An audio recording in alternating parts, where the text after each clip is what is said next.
Go. Wow. Bam. Demanding. I never realized how white I look when I have a black shirt on. Well, you're pale, that's for sure. Yeah. A little Did I pasty. say that out loud? I think you did in front of millions of people. It's people. Semi-pale. I mean, well, look at me. I mean, we can tell we're coming out of winter. Yeah, man, for sure. Because we're normally bronze. But yeah, got a little bronze action. Do you tan? At the tanning bed? No, obviously not that. There's not one long enough for you. That's true. I did try tanning in a stand-up bed one time, but it cut off about right here. So I bet that was cute. It was not fun. People were like, wow. Yeah. A farmer's tan mid-chin. That's right. That's right. That's good. I do tan if I'm out there enough, but I'm not out there enough.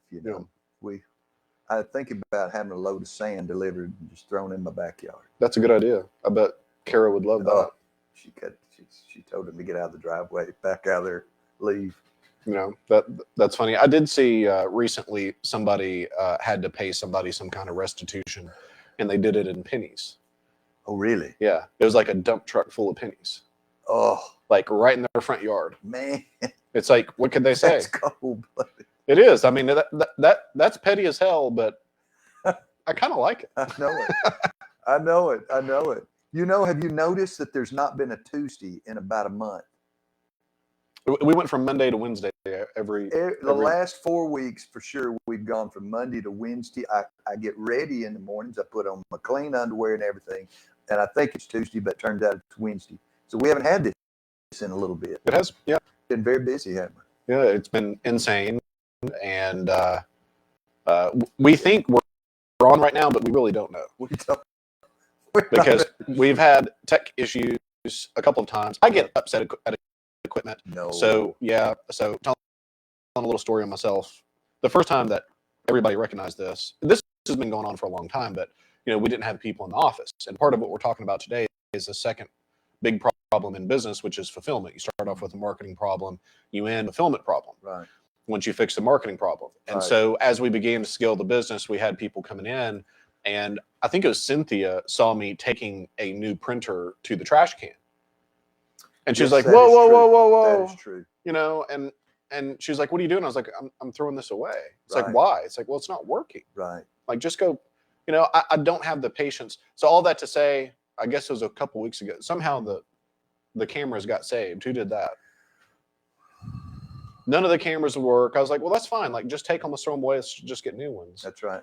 And yeah. So I know now though, once we're in around technology within a half a mile, if something doesn't work exactly right, I start securing the cameras, the tripods, most of it. We start securing all of that just to make sure. I mean, where is all the crap that used to be on this wall, on that table, on the floors? I'm still trying to find my Santa outfit. Everywhere. I remember that one time that one of the children of one of our team members found a cell phone in a trash can in there and helped us fish it out, and because it had not done what you wanted it to do. I don't remember that. Just drop that thing in there. But, well, you have to be decisive, and if something's not working, you got to get rid of it. That's exactly right. Right. Cut the fat. Cut the fat. This episode is brought to you by Tiger King. Okay. Old Tiger King. I've actually never seen this program. I don't watch television. Now, was that fella, did he kill his wife or did she kill him? I mean, what? Hope knows. I know Hope knows. Oh, do you know? No, so they're in competition. So you have Tiger King and then you have Carol Baskin, and they both run like sanctuaries for tigers. Carol Baskin is who supposedly killed her husband and fed him to a tiger. Oh, there you go. I'm just gonna say that's not that uncommon. It's smart. We have someone in East Tennessee. I'm not going to say exactly where. She can't be tracked down, but I mean that's the skinny on her that she fed her husband to a damn tiger in East Tennessee. No, she didn't have a tiger available at the time, but she did kill him, and he has never been found. We don't know that she killed him, but she'll tell you she did, and she's never been found. I think what we call a clue. It can be, but she also has eyebrows that are like a full 6 inches above her eyes. Ooh. They're not even where they're supposed to be. So If I I were don't her- know. That kind of kills her credibility at that point. Well, if I was married to a woman that looked like that, I might just kill myself. That's right. If next time we take a ride to East Tennessee, we'll stop by her store. Okay, that sounds great. Great idea, Tone. Let's go right now. Get a can of 14-year-old Viennas, Yeah. and she also sells hopped up liquor-ish stuff in a bottle with no tag on it. Yeah, that's good. We had some of that at Mastermind. That's right. And 30-year-old gasoline out of her pump. Yeah. Which, talking about East Tennessee, I think Kevin's headed to Loudon. We had a foreclosure deal come in Friday afternoon. Sale day is tomorrow, so this is Tuesday, so Wednesday. So the auction is tomorrow. The auction's tomorrow. We got to send the wire by 2 p.m. So the home inspection's at 9:30. If that looks okay, then we'll close at noon, fire off the wire. Yep. But it's like we've got to close. We've got to have the seller close and then get docs back to Nashville, which is about a 2-hour drive, by 2 p.m. Central. Mm-hmm. So a whole lot has to go on, and they may cancel the sale, but we can't rely on that. We can't rely on that, and even when we get back, we've got to get on the phone, and we've got to let both that attorney's office and the mortgage company know that we have sent it, and we can email or fax them the proof that we've sent the funds. The confirmation. Confirmation. And we've had probably a handful of houses that after we've done that, they still foreclosed. That's right. And so that's a fun time. This is when I realized sub 2 was not a problem with the bank. Whenever a bank foreclosed on me after I bought a property subject to, and they had to deed the property back to me. Yes. Because they realized that they'd made a mistake because we'd reinstated the loan. But they deeded a property back to me subject to another person's loan. Yes. Knowing that the person they're deeding the house to is not on their mortgage. Correct. So they gave me a deal sub 2, and I appreciate that. Yes. So we love the banks when they do what they're supposed to. So today we're talking about the 2 problems in business. We talked last time, many moons ago, about the first problem, which is a marketing problem. That when you start in the business, you're really not sure how to create deal flow. Today, we're going to be talking about the second problem, which is fulfillment. And guys, most people remain in problem number 1.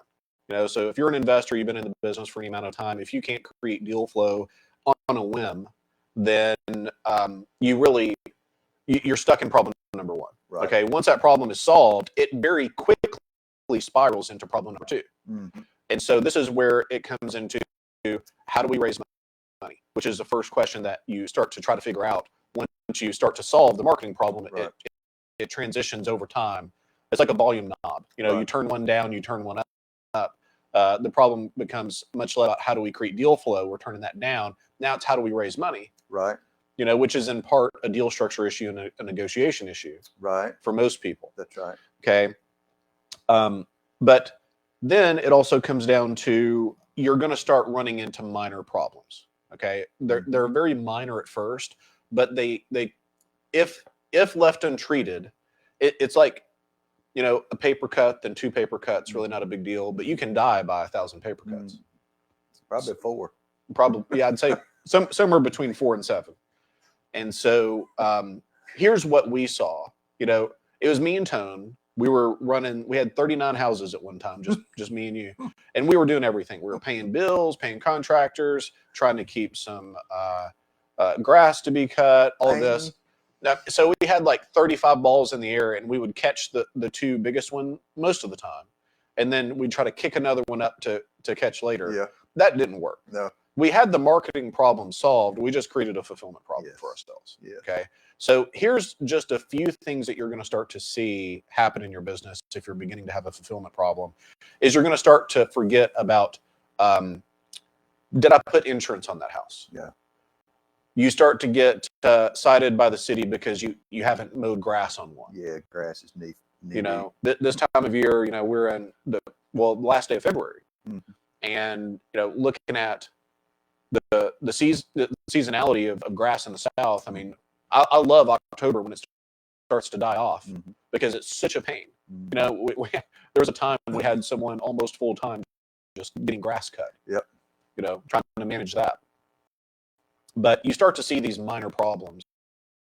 But then they escalate into much bigger problems, which is your days on market in terms of inventory, not on the market. So Right. work in process inventory begins to go up and up and up. Right. Okay. And that just makes your holding cost increase. Yeah, interest payments. You know, interest payments, you're not getting inventory finished quickly. And so we had an apprentice that's one of our 7-figure people reach out to me, I don't know, maybe about a month ago. And we jumped on a call, and her problem was, or what she thought her problem was, well, I can't get these owner finance houses sold. Okay. And so it's like, okay, let's look at the team. How does everything break down? And what we found was that she really didn't have a problem. She thought she needed to reduce price. I looked at every single, well, not out of 14. Some of the 14 were retail. Some were going to be held as rentals. Right. But I looked at 3 or 4 specifically for owner finance. And I said, no, look, you're not overpriced. You just don't have the bandwidth. You don't have the labor behind getting these things done and to market so that you can be successful. You know, and the fun in part about the business is that it's always easier to buy than it is to sell. Okay. So even the past 2-3 years, which has been the toughest market possibly ever to buy equity in this country, hyper hot sellers market, very low inventory, really low rates the past 3 or 4 years, we've been able to buy a lot of houses with deep equity.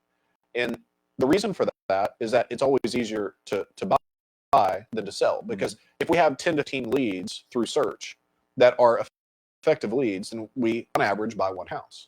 Well, it's always going to take more than 10 to 15 buyers to create the sale.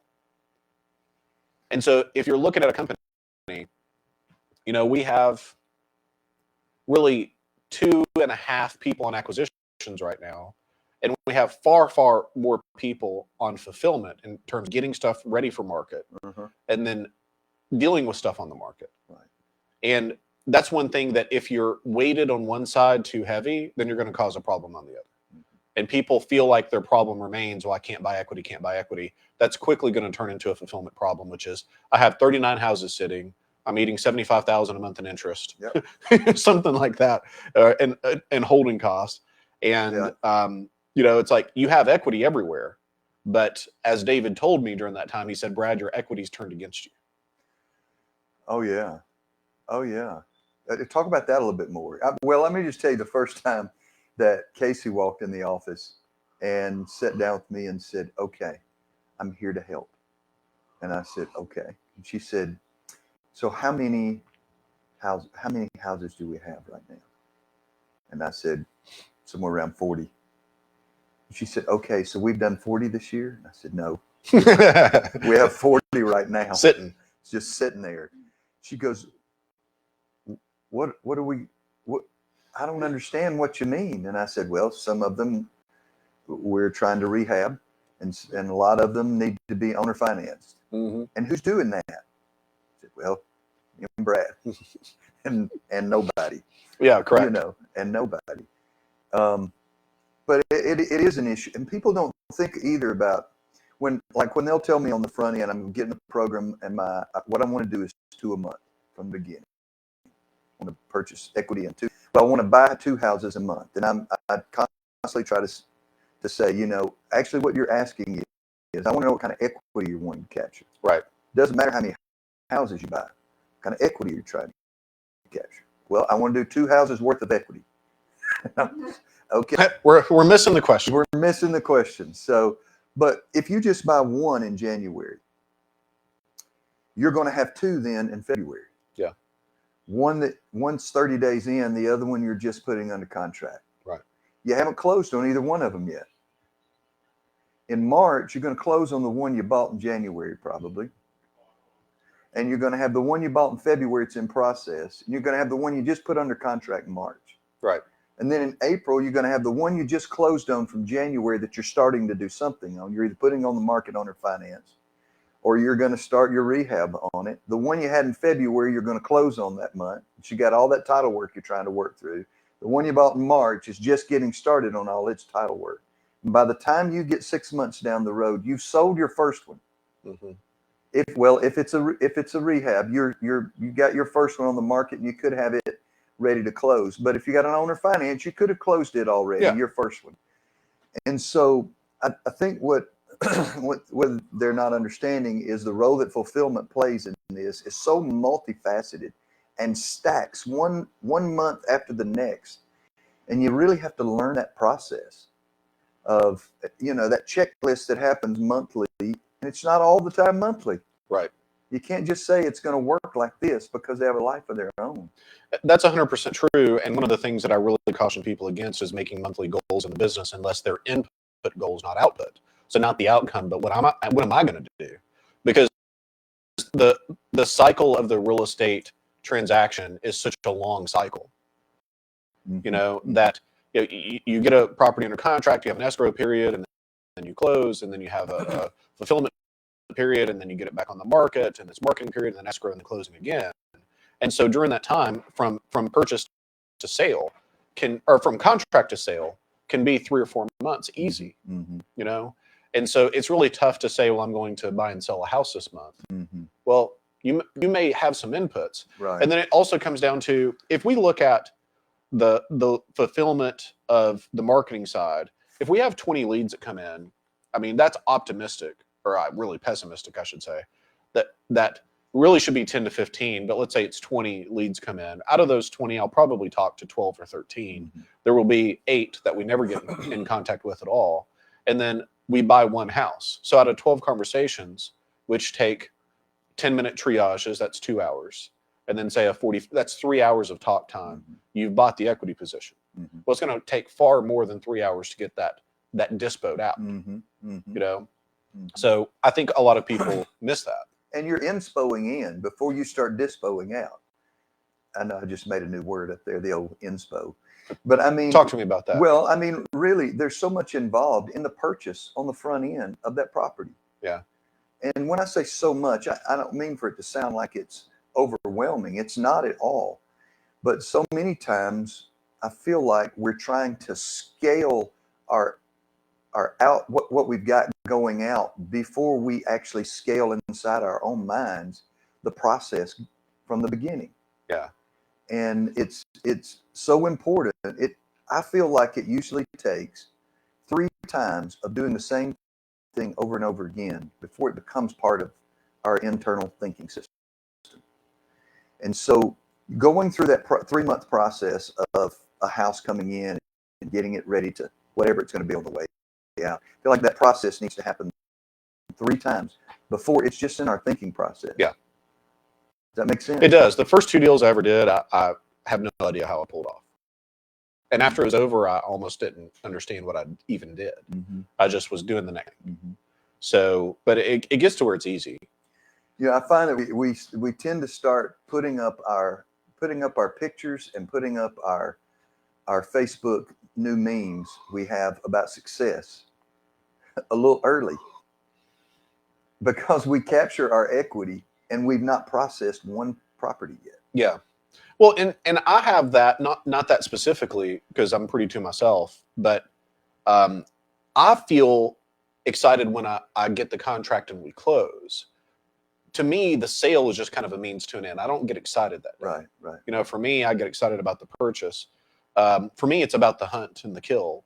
Yeah. So, but well, you capture that's what things that's so different about what we're doing is we're capturing our equity on the front end. We're not depending on the market out there later to make us a bunch of money. It is true that we can capture additional equity through the process. Oh, 100%. Number of days, fewer days on market, that captures equity, saves equity. Yeah.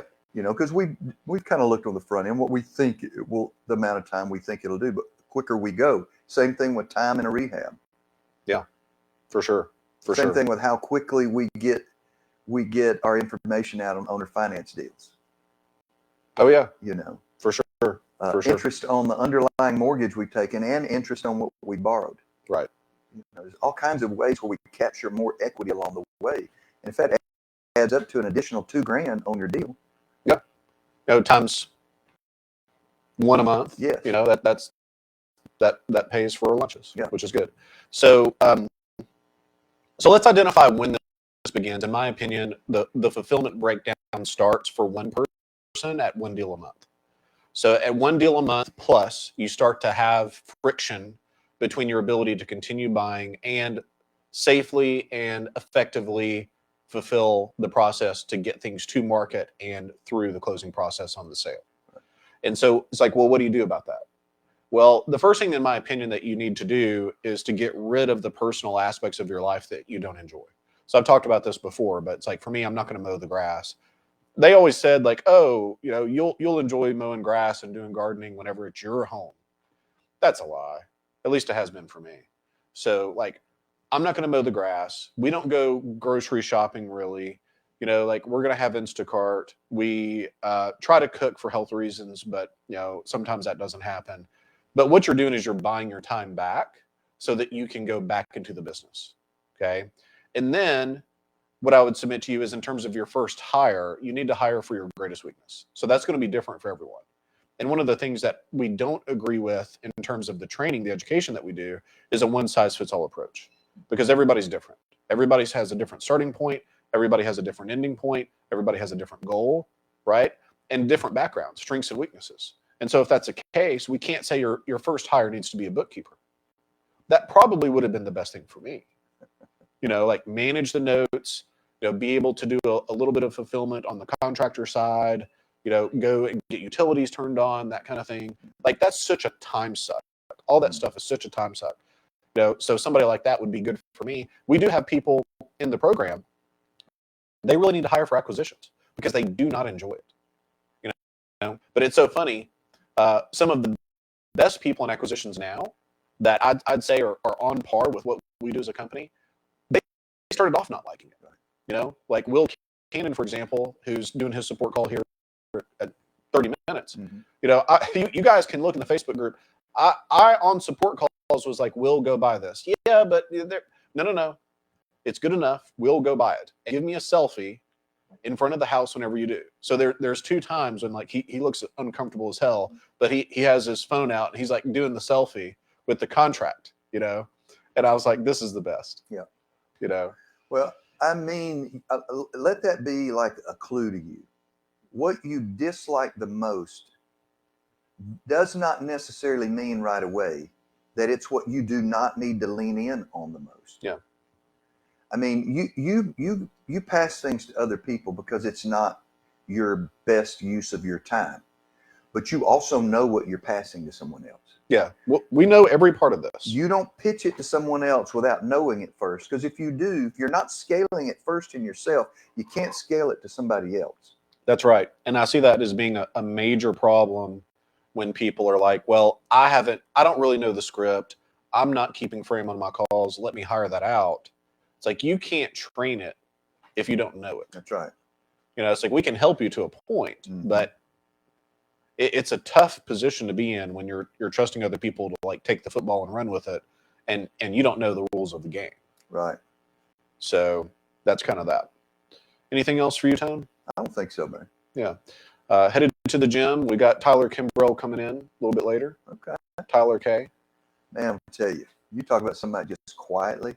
Yeah, he's just doing his thing. He's just stealth. Yeah. He quietly does his stuff. And next thing you know, you have to make him give you numbers. Mm-hmm. I like that. And there's a lot. We got a lot of Tylers in the group. Yeah. Everybody's a little different. We don't have a lot of showboats. We got maybe a couple, but hey, everybody run their own game. They liven up the party too. Yeah, we got to have them too. We got to have them too. So, guys, appreciate y'all being with us. Hope it was helpful. We'll see you guys next week. Hopefully, technology dependent. Hopefully.